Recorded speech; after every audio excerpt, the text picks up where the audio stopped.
start of another work week and an end of the month. Magandang Lunes po ulit sa inyong lahat. As always, we get you up to speed on the latest stories of the day. I'm Denise Tan. Hi, Denise Tan. Ako naman si Lourdes Vera. Sabi ng bandang Green Day, wake me up when September ends. Gising! Gising na ba ang lahat? Well, rise and shine. Time to tackle new challenges with all your might.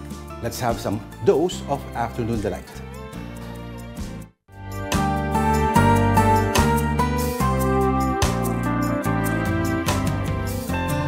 Again, it is Monday, the start of a brand new week, September 30th. Pansin ko, ngayon ko lang napansin parang laced, I like. Ano bang tawag sa ganyang style, Tita Denise? I don't know, lacy. Lacy. Black lacy. Kamusta naman ang weekend mo? Ay, ang hirap i-explain. Dalawang round pa rito. Alam ng nanay ko. Mami. Alam ni Mami. At sa lahat po ng mga katulad ni Tita Denise, huwag kayong mag-alala, meron pang next weekend. Aba, ikaw, kamusta ang weekend mo?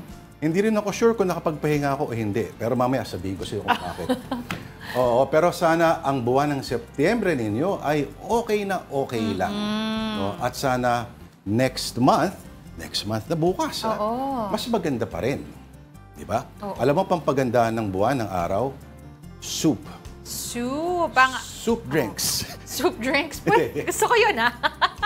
Pero ito nga ang ating chosen delight of the day, mushroom soup. Bakit nga ba mushroom soup? Dahil mukhang parang kabote, marami naman magsusulputan bukas. At mangangako sa inyo, tandaan natin, yung joke ni Senadora Miriam Santiago.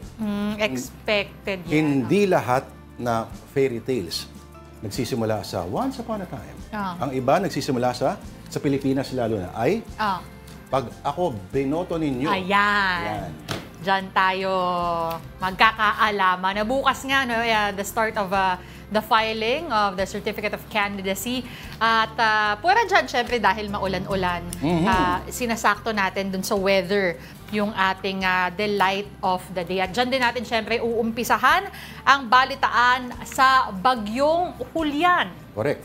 Signal number 4 remains over 2 areas as this weather disturbance could pick up in several hours. Julian was last spotted over the coastal waters of Sabtang Island in Batanes. It is projected to intensify and reach super typhoon category this afternoon or evening. Yes, and signal number 4 is still up over Batanes and the northern portion of Babuyan Islands. Meanwhile, signal number 3 is still hoisted over the rest of Babuyan Islands and a part of mainland Cagayan. Other areas in Luzon are also under signals number 1 and 2. Ayan, so sa mga kapatid natin sa taas, na nandiyan sa Hilaga po, konti na lang po, talagang kailangan pang pagtiis-tiisin itong habang nandiyan pa. At kasi sabi, Wednesday daw or Thursday palalabas ang Philippine Air Responsibility itong si Julian. Alright, so ito. Bilang Pilipino, bilang Pilipino. The story we're closely watching today is the official start of the election season with the filing of certificates of candidacy tomorrow. But first, the voters registration, which today is the deadline. This report from Mobile Journal, Amy Atienza.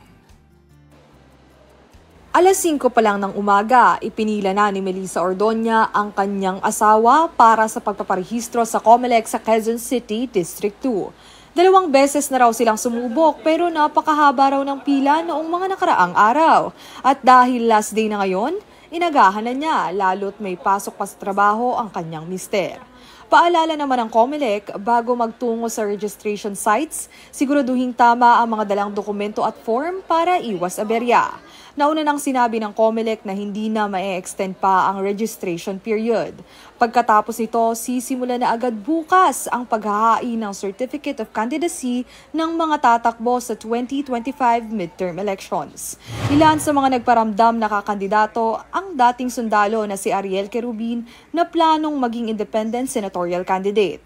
Via text message, kinumpirma na rin ni Doc Willie Ong na tatakbo siya sa pagkasenador sa 2025 sa kabila ng kanyang medical condition. Ipinakilala na rin ang 11 kabilang sa kanilang senatorial lineup, kabilang sina Gabriela Party List Representative Arlene Brosas, ACT Teachers Party List Franz Castro at Liza Maza na co-chairperson ng Makabayan Coalition. Pasok din sa listahan ang mga kinatawan mula sa iba't ibang sektor na sina Teddy Casino, Jerome Adonis, Jocelyn Andamo, Ronel Arambulo, Modi Floranda, Mimi Doringo, Amira Lidasan ng Sandugo at Danilo Ramos. Para makapaglikha tayo ng batas na talagang tutugon doon sa kailangan ng taong bayan para makaahon tayo unti-unti doon sa nararanasan natin na taas presyo, ang baba ng sahod, ang daming human rights violation, contractual code and public and workers ng mga manggagawa. At syempre yung iba pang napakaraming problema natin. So walang ibang makaka-resolve po nun sa Senado kung hindi yung galing mismo sa ordinaryong mamamayan. At kami po yun. Inanunsyo rin ng Makabayan ang first nominees ng kanilang mga party list. Sina Nery Colmenares ng Bayan Muna Party List, Sara Elago ng Gabriela Women's Party, Representative Antonio Tino ng ACT Teachers Party at Attorney Rene Co ng Kabataan Party List. Samantala, tinanggihan ni Senator Amy Marcos ang pag-endorso sa kanya ni Pangulong Bongbong Marcos sa senatorial slate ng administrasyon. Ayon sa presidential sister, ayaw na rin kasi niyang nalalagay sa umano'y alanganing posisyon ang kanyang kapatid. Nagsagawa naman ng prayer rally noong weekend ang supporters ni Bishop Rod Cubos ng Christ the Healer International Mission Movement para ipanawagan ang pagtakbo niya bilang alkalde ng Davao City. Kung sakali makakalaban niya ang matunog na mga kakandidato mula sa pamilya Duterte at Nograles. Papayagan namang makaboto ng kanilang kongresista ang mahigit 300,000 residente sa 10 Embo barangays na inilipat sa Taguig mula Makati. Base ito sa memorandum na inilabas ng COMELEC. Sinang-ayunan ng komisyon ang hakbang ng Kongreso na mailagay ang 10 barangay sa 2 legislative districts ng Taguig. Ayon sa COMELEC, mahigit 18,000 national at local positions ang paglalabanan sa susunod na eleksyon. Kabilang dito ang 12 senatorial seats, 63 para sa party list representatives at 254 para sa congressional district representatives. Mobile Journal Amy Atienza po, hatid ang muka ng balita. At FYI lang sa ating mga kapatid, madami-dami ang pinaglalaban ng mga posisyon para sa midterm elections next year. Again, 12 senators, 63 party list representatives, 254 House of Representatives members, 82 governors, 82 vice governors, 800 sangguniang panlalawigan members, 149 city mayors, 149 city vice mayors, 1,690 sangguniang panglunsod members, 1,493 municipal mayors. 1,493 municipal vice mayors, Kailangan mo by vice talaga, no? 11,948 sangguniang bayan members, 25 bar members of the parliament, and 40 BARM party representatives. And with a grand total of the positions up for grabs in 2025 would be 18,280. ayun. Oo. So, abangan yan. Pero interesting kasi ito. At alam mo ba, Tita Denise, no such thing, no? Ultimo, si COMELEC Commissioner George Garcia na nagsabi, citing a Supreme Court ruling noon, no such thing na as premature campaigning. So hanggang Feb 11, they're still considered aspirants. So yun nga, no? Well, ultimo si Commissioner Garcia, siya mismo, kung siya raw tatanungin, sabi niya, hindi siya agree dito. Kasi talagang nadi-disadvantage pa rin yung mga kulang sa resources. Yes. Ikaw ba wala kang balak tumakbo? Tumakbo? Ako magpa-file ako bukas. Nang? Vacation leave. Nako, sana nga all. Doon ako tatakbo papunta sa bakasyon. Ako, tatakbo ako sa 3K. Yan, sa 3K. Totoo ba? Hindi, 2K lang. Baka hindi ko nga kaya Still 1K. good for you, no? Ako nga, wish ko lang magkaroon ako ng sipag sa katawan. Kaya mo yan. Tumakbo. Mamaya, susubukan ko after the show. Okay, at this point, let's check a couple of stories on social media. Unahin natin what's on the Philippine Star. President Marcos sees urgency in reviving ROTC. Talaga lang, ha? Nako, may isang bahagi ng ating kasaysayan na supposedly si Mr. Marcos dapat ay gugupitan ng buhok kasi part ng training, pero may tinayong special na grupo para sa kanila. And they get to retain their long, fabulous, beautiful hair. Pero lagi namang tuwing nagkakaroon ng parang any signs o amoy ng mukhang gagera, laging ganito yan. Parang pag may krimen, death penalty. So parang knee-jerk reaction lagi na, okay, ROTC agad.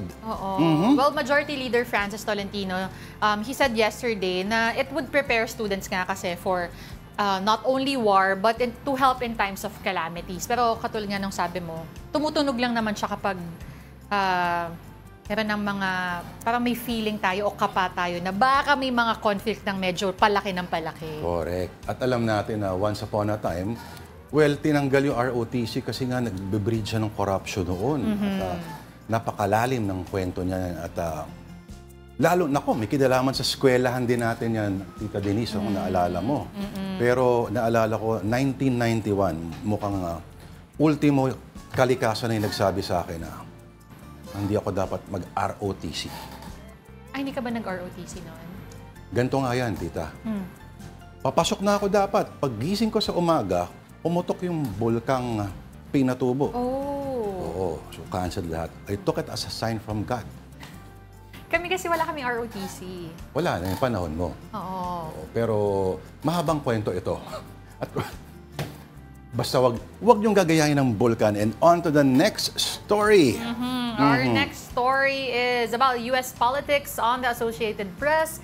Trump escalates attacks on Harris's mental fitness and suggests she should be prosecuted, yes. Alam mo, patindi na ng patindi itong amat si Trump at naging personal at the more outrageous the attack, mas lalo niya sinasabi kasi medyo desperate na sabi at joke naman ng isang Saturday Night Live na comedian parang. So, Trump is actually admitting that he lost the debate to a mentally defective person. Kung gano'n nga. Ngayon, lahat ng binabato na ni Trump and anything that sticks, parang gano'n yung kanyang strategy. Sige, panoorin muna natin to, ha?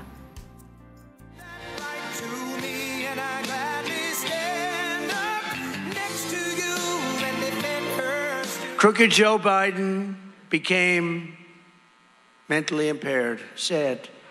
But Lion Kamala Harris, honestly, I believe she was born that way. There's something wrong with Kamala. And I just don't know what it is, but there is definitely something missing. And you know what? Everybody knows it. She should be impeached and prosecuted for her actions. By the way, if she wins, it's not going to be so pleasant for me, but I don't care. I really don't care. We have a job to do. You can't let her win.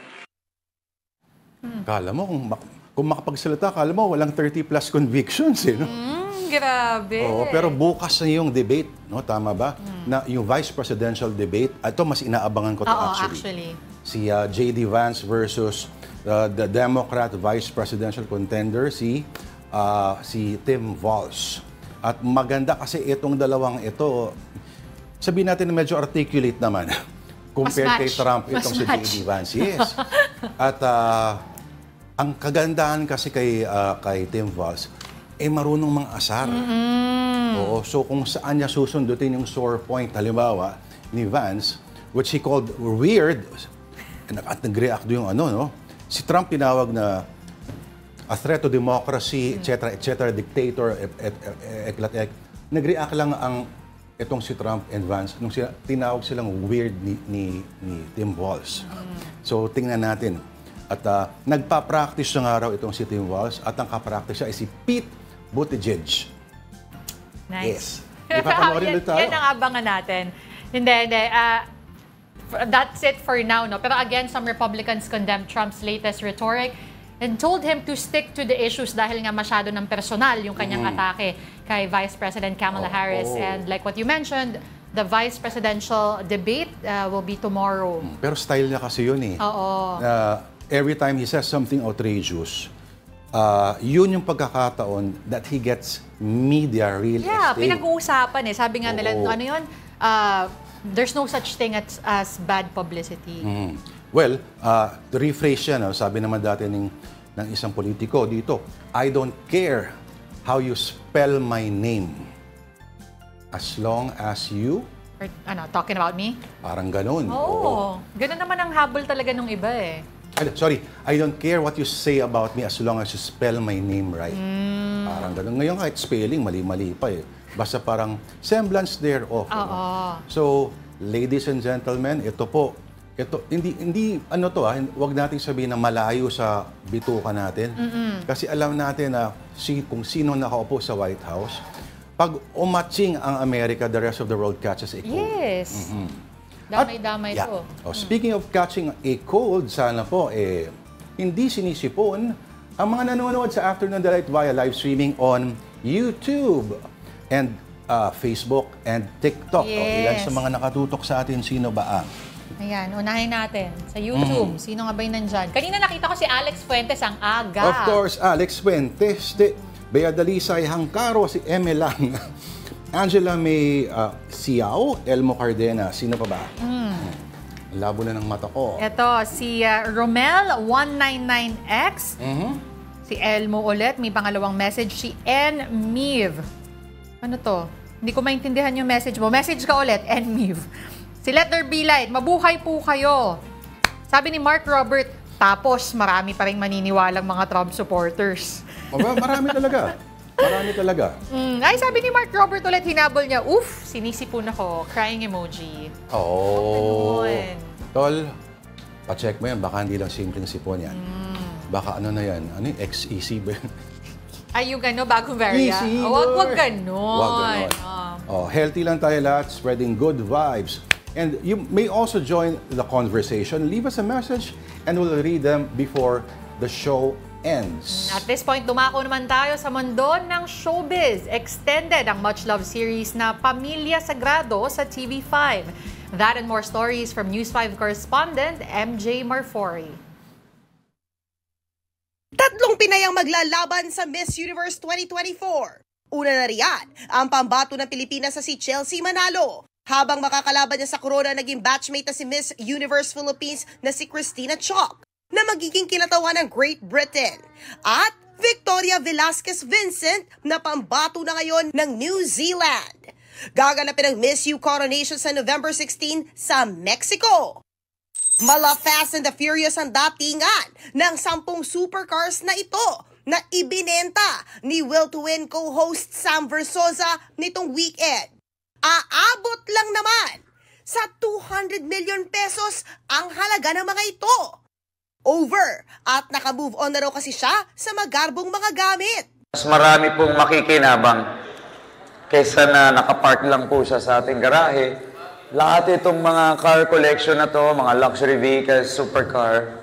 May maaabutan din daw siya ng tulong, gaya ng mga kapitbahay niya sa Sampaloc, Maynila, kung saan siya lumaki. That's right! May bala kasi siya tumakbo bilang Manila Mayor this coming elections. Matunog na makakalaban niya si Honey Lacuna at Isko Moreno. Overachiever sa University of London. Pero ang pinaka-goal ng Filipina-British newcomer singer-actress na si Geraldine Jennings ang mamayagpag sa local showbiz. Nagtatagalog lessons na nga raw siya. Meron akong Tagalog shooter, so okay na ako. Nakakaintindi ako ng lahat, pero okay lang ako magsalita. Minsan mali, but at least I get the point.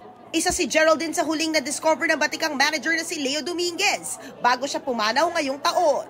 Bida rin si Geraldine sa bagong pelikulang Isla Babuyan, kasama si Jameson Blake at Lotlot de Leon. Binigyang pagkilala si TV5 President and CEO Guido Zabaliero ng prestihiyosong Multimedia Press Society of the Philippines Inc. o M-Press sa Kickoff and Appreciation Night na naganap last Friday sa Mowal Fund.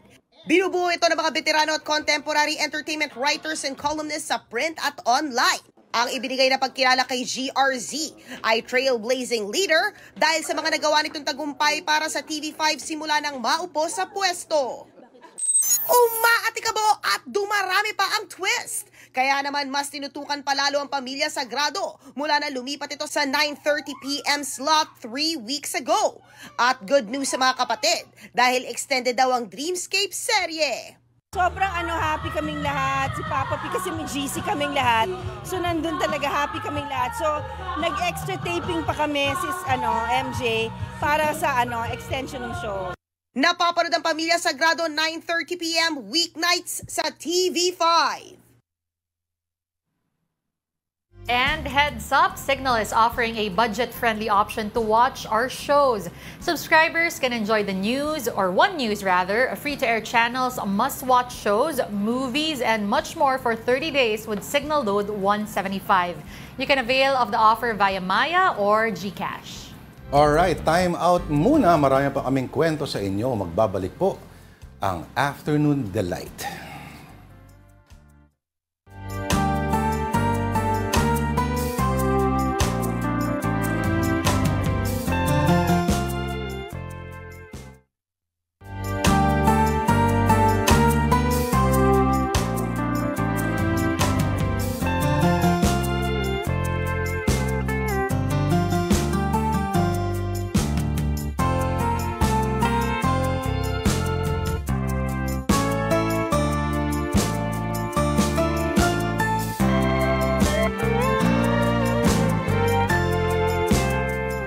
Okay, nagbabalik po ang Afternoon Delight dito po sa One News. Ako po si Lourdes de Vera. At ako naman po si Denise Tan. Thank you for staying with us. Alright, many families have evacuated following Typhoon Julian's onslaught in the northern part of the country.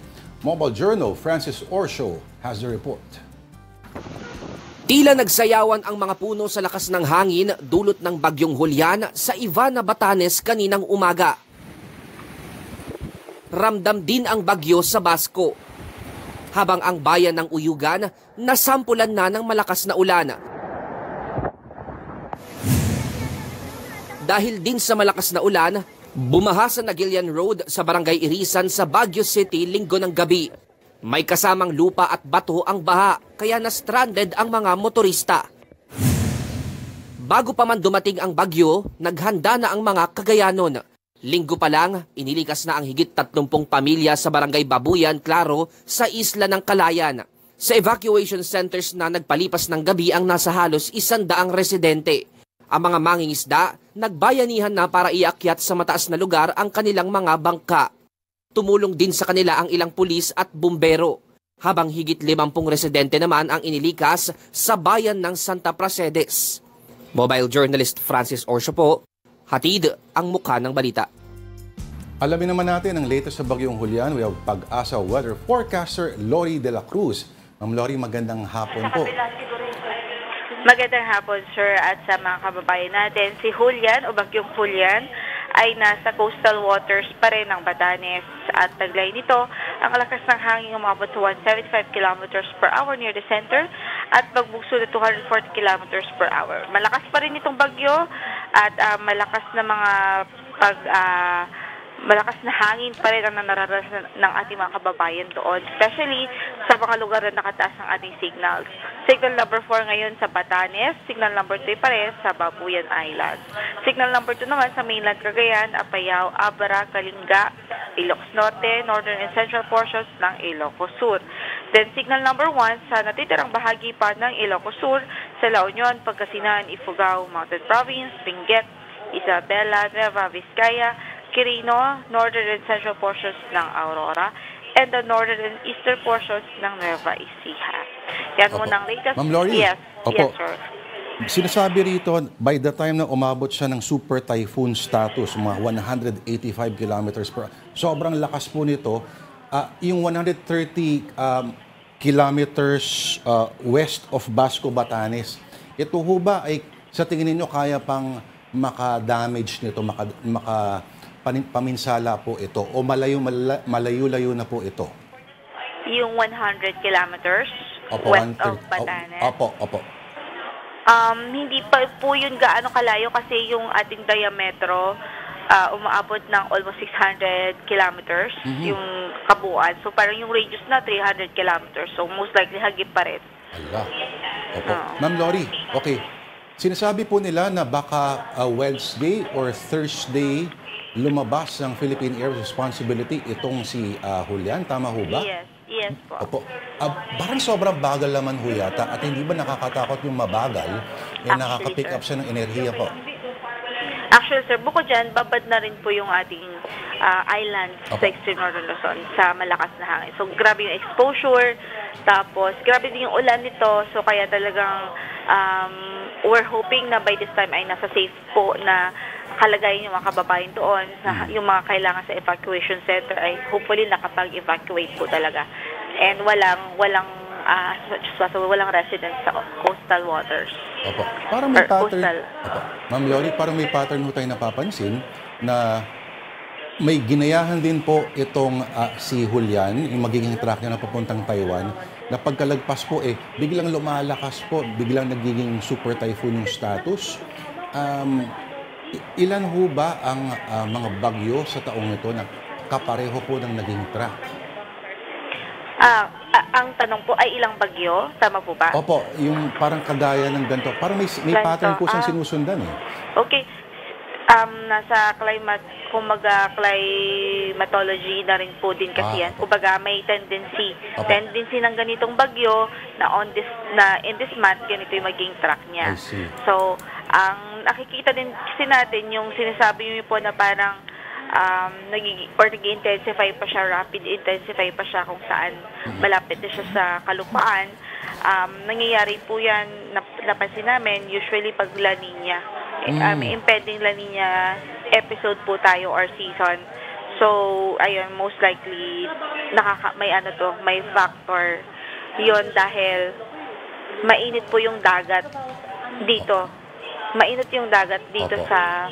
Opo, Ma'am Lori, okay. Yung tinatawag na monsoon break, tapos na ho ba yun?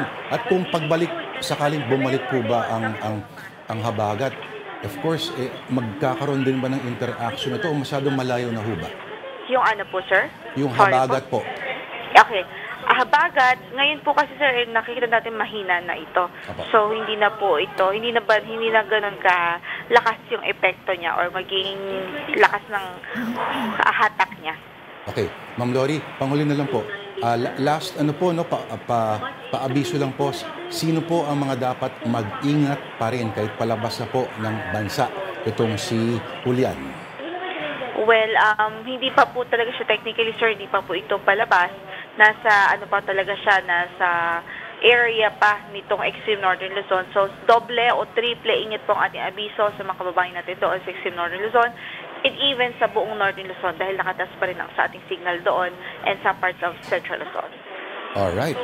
Maraming salamat po sa oras niyo. Yan po ang ating Pag-asa Weather Forecaster, Lori de la Cruz.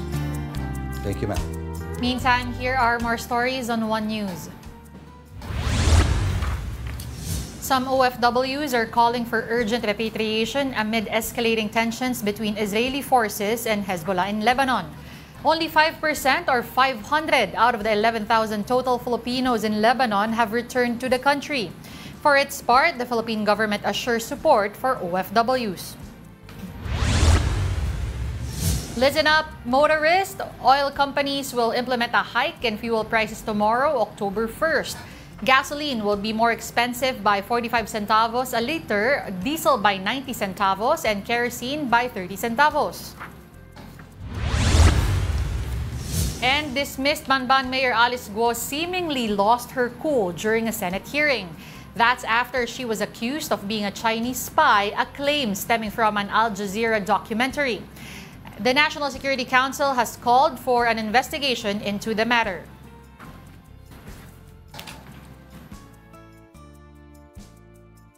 Okay, you're still watching Afternoon Delight on One News. It is time for another breather, but we'll be right back.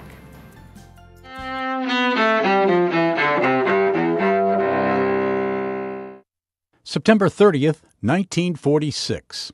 Judgment in the German city of Nuremberg more than a year after World War II ends. That's where an international military tribunal finds nearly 24 top Nazi leaders guilty of war crimes. More than half are sentenced to death and hanged. 7 defendants get prison terms, 3 are acquitted. Hermann Göring, the Nazi Air Force chief, commits suicide before he could be executed. 1949, end of an early Cold War crisis as the last U.S. transport plane makes its run in the Berlin airlift. The American organized airlift brought millions of tons of food and fuel and other supplies to what was then West Berlin during a Soviet blockade. 1962, a pivotal struggle for America's civil rights movement reaches its climax at the University of Mississippi. That's where James Meredith, under federal protection, succeeds on his 4th try in becoming the first black student to register for classes. He's admitted after deadly riots on campus leave 2 people dead, and President John F. Kennedy puts National Guard troops under federal command to try to restore order. Americans are free and sure to disagree with the law, but not to disobey it. 1791.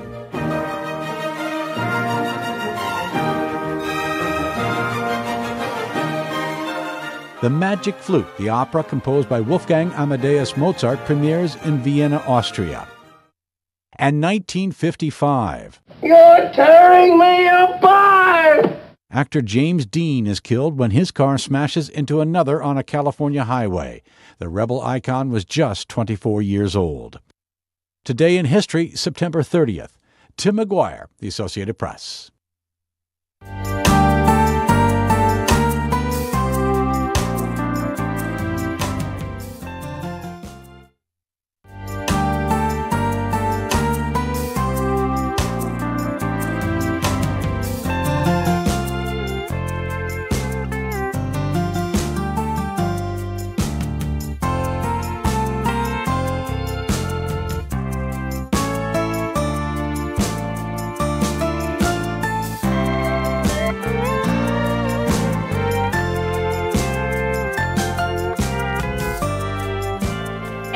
Back, you're still watching Afternoon Delight. I'm Denise Tang. At ako naman po si Lord de Vera. Vice President Sara Duterte's supposed visit to Mambabatok legend Apo Vang-od is making waves online. The Vice President reportedly made a trip to Buscalan, Kalinga this weekend. Duterte even got a tattoo from the Mambabatok. Aside from this, she also reportedly met with other Buscalan residents to find out who in the community needs assistance from her office. At simula na ngayong araw, hindi po ang campaign season. Pero mas matindi ito. Ang TV5 series na Himala ni Nino. At dahil dyan, makakasama ulit natin ng isa sa cast ng show na si Queenay Mercado. Welcome back to Afternoon Delight, Queenay! Parang pumayat si Queenay, Oo nga eh. Grabe naman, napansin niyo pa yun? Oo. Sinabi nila kanina. Inulit niyo na po? Or si Queenay, alam natin, ang babaeng pangangakuan ng wagas sa pag-ibig sa pamamagitan ng ilang baka yun? 10. Charot, 10 daw. 10 na ba? Parang 4 lang 4 dati. lang ba yun? Nagmahal, ah. Nagmahal. Dumami na. Ganun talaga. Dumadami na.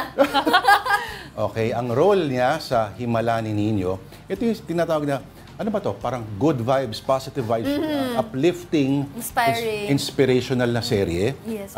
Napanood kanina bago mag-Eat Bulaga. Yes. Ang role mo ay si Ate Kakay. Yes. Maliban sa pinag-aagawan ng 2 lalaki.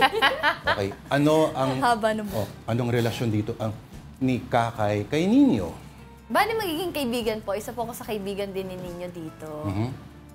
Tapos mananahi po si Kakay. Yes. Mananahi? Yeah, mananahi. Tapos, ayun, mabait, makulit, masayahin naman si Kakay. Pero yung character mo dito, Queenay, ano siya? Is it mabait na parang nakakatawa, medyo serious? Ano yung character mo? Katawa talaga. Nakakatawa din po. So, like, ano po kasi kami, parang si Ate Kai Cortez, siya po yung parang lagi kong medyo kakulitan din talaga doon, somehow. So, makikita niyo kung gaano kami kamasiyahin and also kung gaano kakulit. Yeah. Kahit ba hindi nagro-roll yung camera, tuloy-tuloy lang kulit ninyo. Totoo. Kasi Totoo yun nga, po. sabi, magkakaibigan daw kayo lahat doon, parang relax lang yung mood ninyo. Actually, sobrang gaan po sa pakiramdam, nakatrabaho nung lahat ng cast sa Ang Himala ni Ninyo. Kasi kada after a scene, parang, oh, grabe, sobrang init sa labas, no? Oh, tara, ano muna tayo, palamig lang tayo. Tapos aircon muna tayo sa loob ng Sonten. So, Si Queen ay parang masyado na siyang naka-embed sa popular consciousness na nakakalimutan natin na ito yung unang-unang mong acting na gig, ano? Tama alin ba? po? Ito? Ito, nag-sitcom naman po ako sa Oh My Corona before. Pero iba ito, syempre, no? Opo, kasi Oo. ito teleserye. Sige, pakikwento, ano yung kaibahan nito doon sa previous mo nagawa. Pero may acting ka rin na ginagawa sa mga vlogs mo eh, di ba? Opo, nag-act din na din po. Pero syempre yun po is walang script at all. Yun nasa TikTok ko po kasi ano lang. Ay, prompto ba lahat yun? Oo naman, kami ho ng inay. Talagang, hindi naman sabi nga ho ng inay, hindi na ako makakasaulo ng mga script na yan. Ganyan. Ang difference po siguro is, yun po kasing sitcom is studio. Parang doon po kami nagsushoot. Ito po kasi labas mismo. Ano po.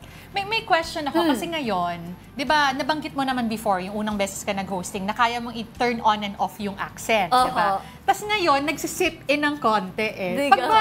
Pag ba kayo yung nagsushoot nalabas Oo din? nga. Ano ho, actually dito sa Ang Himala ni Ninyo, hindi ako nagbabatang ganyan, meron ako nagbabatang ganyan. So both ginagamit ko.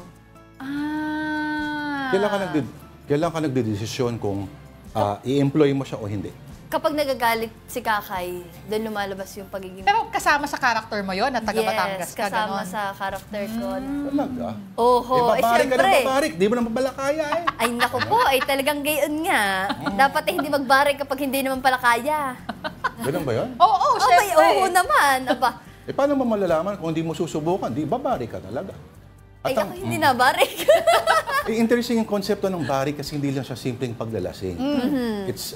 It's drinking with huntahan. Oho, tama po. Oo, at may malalimang diskurso. Tama. Pero kunyari lang yun, talagang lasingan naman talaga. Paano kayo nag-chill na mga kasamahan mo? Ang pinaka-chill na po namin, siguro makapagpahinga sa set, makaupo doon sa upuan namin, tapos tinitingnan namin, ilang ano na tayo, sino pinakamadaming yun, yung mga ganon. Pinakamadaming sequences ngayon. Piling ko, sinoli, ang dami mong sequence ngayon kaya mo yan. Parang mga ganon. Akala ko, namin yung isa't isa. pinakamadaming utang dahil ang kwento sa amin ni Kai, meron daw kayong jar. May jar. Parang di naman siya nagmumura. Hindi ako. Parang hindi ka kasali doon. Sila lang yun. Sila lang. Kasi may mga bata kaming kasama eh. So, syempre, yung mga, alam niyo na, mga bad words or something. Pag nagugulat, dapat, hindi naman iiwasan ho yun. Kaya parang sila, Kung ako siguro nandyan, punong-puno na yung jar na yan. Napuno nyo na po.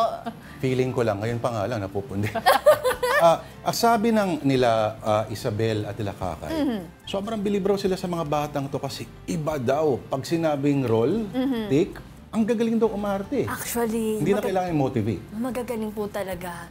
As in, nakakamangha, si Nino, si Kring Kring, si Rairi, tapos yung mga bata, sina Joko, sina Achilles. Parang, nakakamangha nga po kasi, at their age, parang young age, parang grabe yung acting skills din nila. Tsaka yung, di ba, syempre bata pa, magaling pa mag-memorize, pero grabe. Sobrang professional na.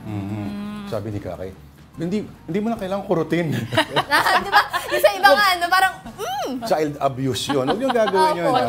Siguro nung araw ginagawa yun. Okay. May itatanong ako na, ang ganda ng tanong, seryoso sana, kaso nawala sa isip ko eh. Ano kaya yun? Ikaw muna, baka mo isip ka. Sige, nawala. Usapan na lang natin ulit yung character mo. Kasi si Kakay, ang balita namin ay medyo involved sa isang love triangle. Yes. Kay Sir Nolly at saka kay B-Boy. Tama ba? Ano bang dynamic ng relasyon na yun, ng love triangle na yun? Alam niyo, abangan niyo po yung kung sino bang pipilian ni Kakay dyan. Kasi, syempre, si Sir Nolly, teacher dito. Yung isa naman, tricycle driver. So, medyo magkaiba talaga sila ng character. So, abangan nila kung sino ba talaga yung mapipili ni Kakay. Kasi si Kakay nalilito talaga siya.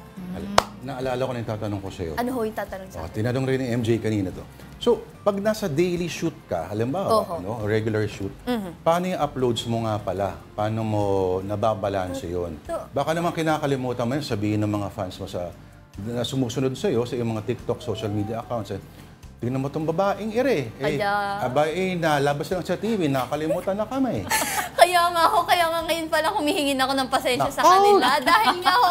Nagbago ka na? Hindi ako nagbago. Hashtag you've changed. Hindi naman na nagbago. Nangyari lang kasi minsan, dun sa namin, wala signal. Tapos minsan yung iba naman, kunyari, ako, ang dami kong sequence ngayon. Siyempre, kailangan ko muna mag-focus dun sa mga lines ko, memories ko. Kasi ayoko naman na pagsalang ko doon, kalimut ko naman yung lines ko. Pero pag naman po may time naman ako, kunyari, mga lunch break, ganyan, nag-upload. Doon po ako nag-upload. Tapos minsan, ginagawa ko sunod-sunod na. Kasi alam ko wala na akong time mag-upload sa sunod. Di ba pwede naman yun i-schedule? Sa TikTok po kasi hindi pwede. Kailangan i-upload mo talaga siya isa-isa. Pero girl, grabe effort yan, yung energy mo. Opo. Kasi iba yung nasa location shoot ka, tapos magaganong ka pa. Opo. Iba. Tapos syempre gagawa ka pa ng content while dun sa location shoot. So, iba pa rin yun. Kaya, tapos dapat may upload ko per day, 6 videos a day. Ayan. Okay lang, humahakot ka naman. Ay, naku! Ganun-ganun na lang ba yan? Oy, grabe naman po, hindi po. Wala ba tayong mga pa-jacket dyan? O ano? Ay, grabe. Wala. Easy. Painom. Painom? Pabarik. Pabaka. Yun, babaka. Siya nga ang bibigyan ng baka. Ako nga po hihingi sa inyo. Hindi, sa dami ng salapi niya, isang baka, 2 baka. Masaya na kami dyan. Ang dami! Ikaw ba, curious ako, ikaw ba nakakasunod ng mga Netflix, nakakasunod ka na itong mga serye sa mga Netflix or mga streaming na pelikula? Nanonood po ako ng mga pelikula, mga serye. Kagaya po nung ang dami po kong pinapanood, mga K-drama dyan sa Netflix. Actually, napakadami pwedeng panoorin. Parang, okay, kung ang impression namin, ang pinapanood may mga good vibes, mga comedy, yes, yeah. Mga horror, hindi ka mahilig sa mga ganyan. Lately, hindi po masyado kasi parang kailangan ko ng source of GV. Happy vibes. Lately, kasi nga, syempre, kung pagod-pagod ako, parang kung manonood pa ako ng horror, parang... Baby Reindeer, pinanood ko, mga ganyan. Baby Reindeer. Ay, panoorin mo. Talaga maganda po yan. Sige, thank you po sa suggestion. Papanoorin ko po yan. Gayahin niya yung role, no? Basta. Wag mo gayahin. Bagay na bagay. Hindi, pero speaking of panonoorin, panoorin nyo rin. Imbitahan mo na yung viewers na panoorin din kayo. Teka, saan ba ko titingin? Dito. Ayan, muli iniimbitahan ko kayong lahat na manood ng Ang Himala ni Nino. Yan ay tuwing Monday to Friday, 11:15 a.m. bago mag-eat Bulaga. Syempre, dito lang sa TV5. Alright. At yung sa mga followers mo, sa iyong mga social media accounts, ayan, nagbago na raw siya. Hindi po ako nagbago. Hindi po ako magbabago. Si Queen Ay, mananatili si Queen Ay hanggang dulo kung paano niyo siya nakilala. Kaya naman maraming salamat sa lahat ng sumusuporta sa akin diyan. Sa mga hindi pa naka-follow sa akin, ang akin pangalan sa Facebook ay Queen Ay Mercado. Actually, sa lahat naman ng aking social media accounts ay Queen Ay Mercado. Kaya madali nyo lang mahahanap. Nanghihikayat ka pa, milyon-milyon na yung followers mo. Grabe ka naman. Next time, ang sabihin mo na lang yung mga handle namin, okay? Pero again, we would like to thank you. That was Queen Ay Mercado, aka Ate Kakay ng Himala ni Nino. We hope to have you back. Naman. Ako, masaya po akong babalik dito. Hindi pa siya ganap na nagbago talaga. Hindi talaga. Sa susunod talaga, hindi na talaga tayo papansinin ni Kayo. Hindi po ako ganun. Kayo, wag niyo po kakalimutan, Okay, as the volleyball community grows, sitting volleyball is gaining momentum, and this is allowing persons with disabilities to showcase their skills from the floor up. More this from Mobile Journal, Denise Valdez Sancho. Each year, the volleyball community gets bigger and bigger. At isa pa sa mga nais palakasin ngayon ay ang sitting volleyball. Volleyball pero ang mga player ay nakaupo? Yan ang sitting volleyball. Ang mga manlalaro nakasalampak sa sahig. Gamit ang kanilang mga kamay at mga paa hanggang hita, pwede silang kumilos sa loob ng court. Pero ang isa sa pinakamahalagang rule sa laro, yung isang bat mo kailangan nakalapat sa floor pag mag-attack ka. pag mag-block ka rin, ganon. Mas maliit ang size ng court na gamit dito na 10 by 6 meters kumpara sa standard size ng isang volleyball court. Mas mababa rin ang net kung saan 1.15 meters ang gamit ng men's habang 1.05 naman sa women's. Sa ngayon, meron na tayong national team para sa sitting volleyball, consisting of 14 para-athletes. Si Mayi Monit-Prochina ang head coach. 2019 nang buuin ang volleyball team ng PhilSpada o Philippine Sports Association for the Differently Abled noong 2017. At aminado siya, hindi naging basta-basta ang paghahanap ng players for sitting volleyball. Matagal kasi wala kaming parang feeling ko, meron ba yun? Kaya si coach, pumunta muna ng Negros kung saan may existing teams na para sa sport. 2019 nang magsimulang magpunta sa Ultra sa may Pasig ang recruited para athletes. And coaching from abled players to para athletes, na-challenge daw talaga ang staff. Umabot pa sa puntong umupo rin sila upang ma-experience ito. Alam mo yung sa utak mo na, ang dali lang naman ng volleyball, tapos biglang, hindi kasi iba to. Iba tong sports na to. So, isa sa miyembro ng ating national team, si Dorel Padilla. Even without legs, talagang palaban siya sa court. Sobrang challenging po kasi syempre dadalhin mo yung flag ng Philippines eh. Masaya na naging part ka as national team na pinaglalaban yung bansa natin sa iba. At maganda rin yung experience po na makalaban kami sa ibang bansa dahil po syempre meron ka rin po matututunan dun eh. And having the honor to teach these people, Coach Mayi had realizations. Nabuksan yung isip ko nung nag-volunteer na ako sa PhilSpada. Sabi ko, may buhay pa pala after kang naging lumpo, bulag, lahat. Alam mo yon? Sa ngayon, nagpaplano na silang bumuo ng sariling tournament at sa hinaharap, umaasa silang makabuo rin ng women's team. In a world where opportunities are limitless, do not stop and never underestimate the power of your dreams. Mobile Journal, Denise Valdesancho po. Hatid ang mukha ng balita. Bilang Pilipino, bilang Pilipino. Alright, and because all politics is local, we zoom in on Cebu. Talagang nagkaroon daw ng earth-shaking political development dyan. And for that, let's bring in one new Cebu desk.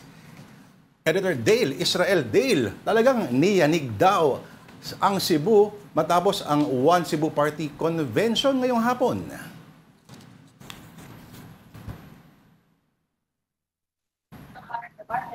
Dale. Okay.